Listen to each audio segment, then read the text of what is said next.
Louisiana, and moved to West Monroe when I was a young lad, and I had a proclivity for cooking. Went off to military academy, and then realized after doing some construction work that wasn't what I needed to do. After a few hot summers in Louisiana, so I went to culinary school. Was lucky enough to get an internship and work for a guy named John False at White Oak Plantation, and one of the things that we had to learn how to do, kind of our rite of passage when we got to work there, and I started off as a sous chef, was learn how to not only cook Bananas Foster and make it, but tell the story about Dick Foster and how it all started. And a kid by the name of Jeremy Langlois from Central Louisiana actually taught me how to make this, and he was quite skilled at it, but he didn't go out and do the presentation in front of anybody. He didn't want to do it. He would never do it. We finally talked him into doing it, and it was a 100-person Catholic event in our big ballroom at White Oak Plantation, and we had a big burner set up. He's doing great. He's sitting right beside the grandparents of the bride and the groom, and he's making the recipe, and it's great. Well, when you're browning butter and brown sugar, there's a fine line between caramelization and carbonization. And he got distracted with the flame up too high. Does anybody have a fire extinguisher, by the way? And fire and black smoke, white smoke just covered the whole ballroom. We had to evacuate all 100 people out of our ballroom, bring fans in and get them to get the smoke out and come back in. But thanks to Jeremy Langlois, thanks to John False, I learned a few good recipes, got to work for a few talented chefs, not just John himself. And so at any rate, Bananas Foster started out in the early 1950s, and there was a restaurant named Brennan's, which has kind of really just come back very recently from Katrina. And there was a gentleman by the name of Dick Foster. He was a local gentleman in politics, and he was the gentleman that was given the task of revitalizing the Vieux Carré, the French Quarter, after the Great Depression, because after the 20s and 30s, there was not, business wasn't coming in, even though the Port of New Orleans was a big port, people were not coming in, so he was given the task of bringing business back into the Vieux Carré and kind of revitalizing New Orleans and that port area. And it was he and his wife's anniversary, and he went to Brennan's that evening, and as the story goes, you know, tales are told, New Orleans is a huge port, and the river had really dropped. You know how that happens. I mean, sometimes you can't have ferry boats, and there was a banana boat that was stuck in the port with tons and tons of bananas, and they're not going anywhere, so why not just give them away? The port owners told them just to give the bananas away, and every restaurant got crates of bananas. So Dick Foster and his wife are in Brennan's restaurant having their anniversary dinner, and he tells the chef, "Hey, this is my anniversary. I'd like something very special. Please just create something for me that'll be memorable." And what does the chef do? He panics. What else? He runs back to back. What am I going to do? And he sees all these crates of bananas. He's like, okay, let's do something with bananas. And you'll find different variations of this recipe. And this is the way I was taught. And I kind of got a little head start. Let me adjust my just a little bit. This is fat-free, sugar-free, no carbs, no calories. Forget about it. God bless you. None of this. Yeah, so you're good, no matter what. Gluten-free. You got the tip, don't you? That's right. That's right. So we went back and he made the recipe, and this is the way I know it. Equal parts butter and brown sugar. I melt the butter first, unsalted, whole butter. Don't use that margarine stuff. It's no good for you anyway. That's right.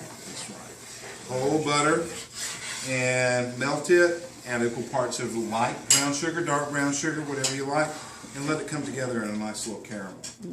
So I've kind of got a head start on that right there. And then I like to use, and one of the reasons that I like to use, Steen's cane syrup because when I was a food stylist for one of John's cookbooks and the TV show, Steen's cane syrup was one of our sponsors, so we got to cane syrup. So we're going to put Steen's cane syrup in here. Well, I was doing this one time at the restaurant not too long ago, a year or so ago, and a little lady in the back raised her hand. She goes, "Well, why do you like to use Steen's?" And I explained to her that I like to use Steen's because of the sponsorship and everything. She's like, "Well, why don't you use Norris's cane syrup?" I'm like, "Well, ma'am, what's your name?" "Well, Miss Norris." See, they're right around the corner, and I'm not using the cane syrup. I was like, "Well, I'll tell you what, Miss Norris, you bring me some cane syrup, and I'll use it." And she brought me a case of cane syrup that next Monday. So we use that Norris's cane syrup. It's a lot. Well, how many? Look at all these people here. How am I? I thought it was only brown sugar and That's butter. right. How am I going to feed everybody if I don't put a? Let me get it all in there. But yeah. So equal parts butter, brown sugar, and like a lot of cane syrup. A whole bunch. Let's just get it all. I've been blessed with God. Yes. So we're gonna just let all that. After you add that cane syrup, see that butter and that brown sugar. It's all kind of this beautiful state. I might get a fingerful of Stir that. it in there, just like molasses. They're gonna do work, so you don't make sense. Right. And this is up. This is up to you guys. I know nobody was drinking wine tonight, but if you like, Kick it up a notch. why not add a little bit of liquor there? This is Captain Morgan spiced rum, but also You're gonna put some 150, right? Myers rum. God bless you, brother. That's right. Myers rum is really good as well, and Can you bottle that? Very good. Uh-oh, Tony's got the party's golden child. Let it burn, baby. Let it burn. and then we're just gonna add just a little bit of that. And as John used to say, we're gonna Ooh, I like that. just gonna put a little cinnamon, as he used to call it, a little magic. That's right. That's right. I'm just gonna put that. Just make sure you turn that fire off. Smells wonderful. Stir that out. Just gonna finish off with a little fresh squeezed orange. She's gonna hate you. That's your lemon. And a little I'm lemon. doing the whole That YouTube. fire out. Maybe. No, so maybe she can see it. So Dick and his wife I'm gonna get to had a it. wonderful dessert, and if anybody has ever been to Brendan's, anybody ever been to Brendan's and had the original Bananas Foster? A lot of times you'll see they'll saute the brown sugar and the butter and everything, and have the bananas in While there. they're cooking right in there. That's right in there, flambe. And traditionally, Bananas Foster was served over praline ice cream. Yes, sir. Well, I had a little girl save my life when I was working at Lafitte's Landing. Her father was the lead infectious doctor at LSU in New Orleans, and that's a different story. But she taught me how to make bread pudding. And to make a white chocolate bread pudding, she told me, "Eric, don't use old stale bread. Use fresh white bread. And instead of using a cold custard, make a tempered custard. Use cream, eggs, sugar, fresh vanilla. Temper your custard with your eggs and make hot custard, and pour that hot custard over the bread. And when you pop it out of the oven, it's like a souffle.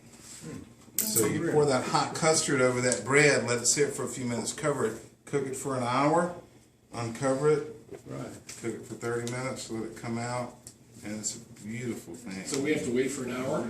That's what we're looking at behind. Is that what we're looking at behind? There it is, right there. I was hoping it was back there, but she was phenomenal. Matter of fact, we has anybody ever heard of Susan Spicer, a 5-star chef, Bayona's in New Orleans? I don't know. We stole her from Susan Spicer and brought her over, and she was just really phenomenal. So instead of